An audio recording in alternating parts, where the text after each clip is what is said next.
Hola, buenos días. Hoy vamos a seguir conversando un poco sobre el tema de la educación, de por qué los colegios deben disminuir sus pensiones en una forma mayor, con un compromiso más elevado, con un compromiso más fuerte. Pero hay que hacer un análisis y reflexión sobre la condición social que estamos pasando o socioeconómica para que sea más completo el análisis. Siempre cuando a usted le dicen que desea estudiar, lo que menos se elige es educación, ¿no? Lo que menos se quiere es educación. Quiero ingeniería, quiero derecho, quiero arquitectura, quiero medicina, quiero todo. Menos educación. ¿Por qué? Porque se sabe que en el país la educación es lo peor pagado. La educación es lo menos pagado. Es lo que yo menos deseo que estudien mis hijos. Distinto, pues, ¿no? Que yo sea dueño de un colegio, es cierto, tenga acciones en una universidad o alguna posibilidad de que mi hijo estudie en una institución donde la educación, la profesión de educador, tenga su elevado prestigio, cosa que no está al alcance de más del 90% de peruanos. Por lo tanto, no se estudia educación. Porque estés en el colegio que estés, y ojo, colegios de muy buen nombre, se les paga mal a los docentes. En algunos casos se les paga el mínimo. Cuando sabemos también que para los trabajadores por horas, como los docentes, sea de colegio, de universidad o de instituto, se le paga por horas, tiene un contrato de servicio por horas, sin derechos laborales, ¿cierto? Derechos bastante limitados. Es lo más fácil de despedir a un profesor. Entonces hoy eso se refleja. ¿Cuánto paga una universidad por hora? 20 soles, 30 soles, 40. Algunos dignamente te pagan 70, 50, 100 ejemplarmente, pues 200, ¿no? 150. Que es muy distinto y te aseguran pues una cantidad de horas y te dan todo. ¿Y los colegios cuánto pagan por hora? ¿Cierto? Hay muchos docentes que ganan menos de 1000 soles. Y eso en especial en los conos, en esos colegios pues llámese chicha, llámese colegio barato de cartón, en esos colegios pues de drywall. En esos colegios de San Juan Lurigancho, Comas, Villa El Salvador, Los Conos, Puente Piedra, pues no, Huaycán, esos colegios, ¿ustedes creen que le pagan al docente un buen salario? A ellos les pagan poquísimo. Entonces, ¿por qué hoy en día cuando se les exige que disminuyan la pensión a la mitad, no se puede? De un día para otro, cuando llegó el COVID-19, en el Perú la educación es carísima. Dicen que tienen que cubrir gastos operacionales, gastos de mantenimiento, que las planillas son sumamente importantes. Analicemos un colegio chicha de Huaycán donde las aulas tienen entre 20 y 30 alumnos. 20 alumnos, la pensión 400. Son 8000 soles. ¿Usted cree que un profesor de Huaycán le pagan 4000 soles? ¿O 8000? Ni 2000. ¿No? Ni 2000. Ni 2000. Entonces analicemos. ¿Esa gente de verdad gana lo que se dice? Porque se paga por horas. Usted cuente 6 horas académicas al día, 6 por 5, 30. Y el colegio paga por horas, la modalidad semanal mensual. Las universidades pagan por horas efectivamente enseñadas, horas académicas de 45, y de acuerdo a la modalidad, hay otras modalidades que son de 60 minutos. Pero no es que la educación sea costosa, pues, definitivamente que no. No, no lo es. Nunca lo ha sido. Y hoy, con el COVID, mucho menos. Y mucho menos va a ser más costosa cuando la calidad educativa ha disminuido, porque la educación virtual es una disminución de la calidad educativa. Entonces, lo peor pagado es la educación. La pregunta importante, ¿cómo es que hoy la educación está costosa? Y hagamos un análisis mayor. Ya hablé de que los colegios, por la Constitución, artículo 16, y hablemos con la Carta Magna en las manos, ¿no? Nos manifiesta de manera muy clara, atención, ¿no? El Estado coordina la política educativa, formula los lineamientos generales de los planes de estudios, así como requisitos mínimos de la organización en los centros educativos.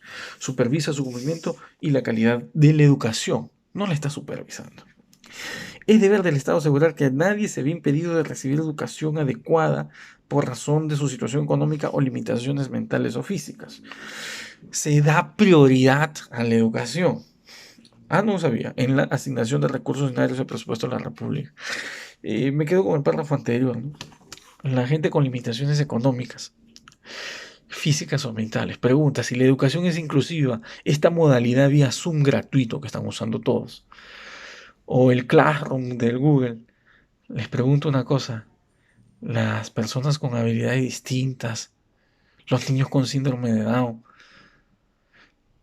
¿están siendo considerados en estos planes educativos virtuales o están siendo discriminados? ¿Los colegios estaban preparados para dar educación virtual o están improvisando? Sinceramente, esto no es educación, no lo es.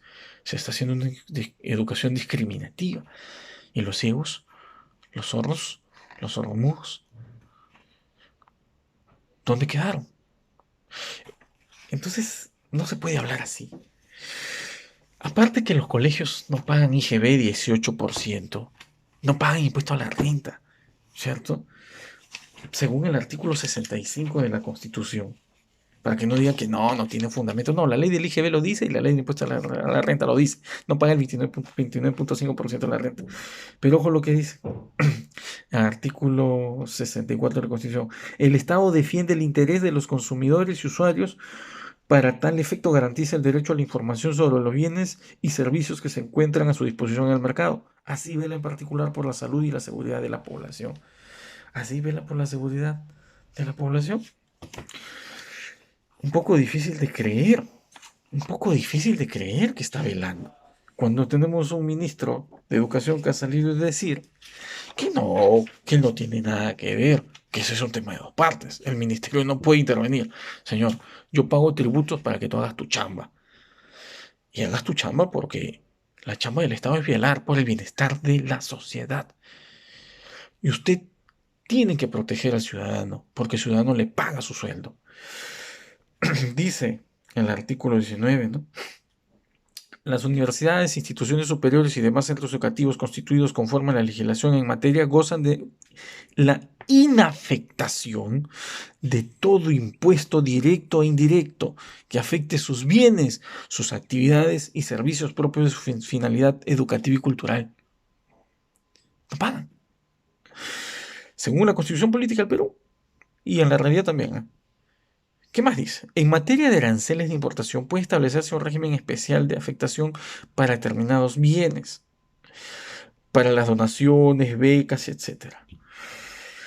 Pregunta, ¿los colegios reinvierten sus millonarios dineros ingresados en sus arcas en innovación educativa porque tienen exoneraciones arancelarias? ¿Invierten en buenas salas de cómputo, en bibliotecas, en laboratorios, ¿no? Para química, biología, anatomía, física? ¿Invierten? ¿Tienen eso los colegios particulares? Entonces, no, señores, no funciona así la educación. Cuando ellos se dan cuenta que estamos en una situación crítica, en los conos y en cualquier lugar, sabemos que la gente está hoy perdiendo sus empleos por suspensión perfecta de labores, gente que tiene sus negocios cerrados, que son la mayoría. ¿Y los niños trabajadores? ¿Cómo? Entonces, aquí lo que está sucediendo es una violación del contrato de educación, lo cual es una falta gravísima, ¿cierto?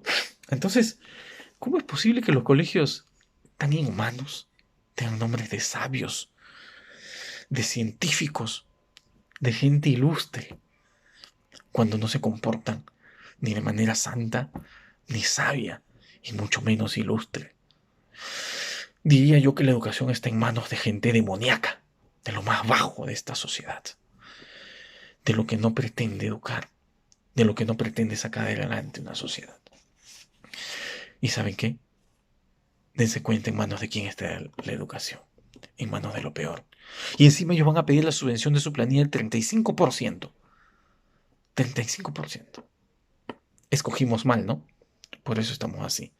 Pésima educación.